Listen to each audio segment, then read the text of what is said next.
Si la boxe évoque pour vous Rocky Balboa, si les arts martiaux vous font penser à Bruce Lee, ce reportage va vous ouvrir de nouveaux horizons.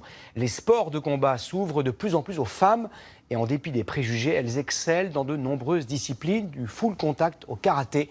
Didier Pireski et Karine Bourdès sont montés prudemment sur les rings et les tatamis avec ces redoutables combattantes.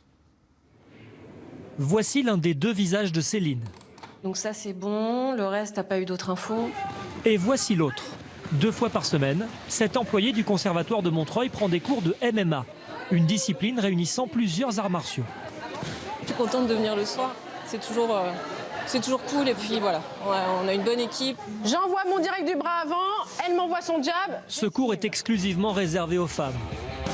Ce soir-là, des étudiantes, juristes ou enseignantes dont la motivation n'est pas seulement d'apprendre à se battre.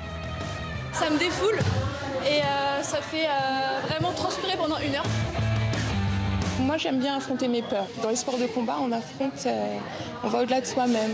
Il n'y a pas d'objectif à mon cours de compétition. Vraiment, c'est l'objectif premier, c'est de venir s'amuser, repartir, être contente. De plus en plus de femmes en France enfilent des gants ou des kimonos. Sur le nombre total de licenciés, 28% sont des combattantes. Et la proportion augmente si l'on intègre les disciplines du fitness. Question reconnaissance en revanche, les hommes raflent tout. À moins d'être championne olympique, aucune Française ne gagne sa vie dans les sports de combat. Laetitia Madjen est championne du monde de full contact.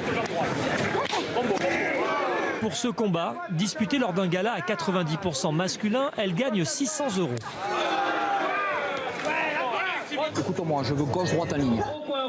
20 ans de boxe, 4 entraînements par semaine, beaucoup de sacrifices pour ces filles, mais une seule motivation. On est prisonnière de notre passion.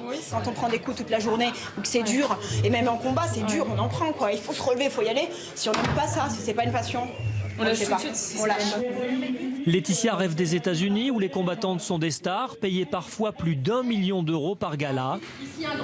Ce n'est pas près d'arriver en France, où le sport de combat reste avant tout un projet éducatif et ludique. Bravo! Vous avez été merveilleuses, les filles.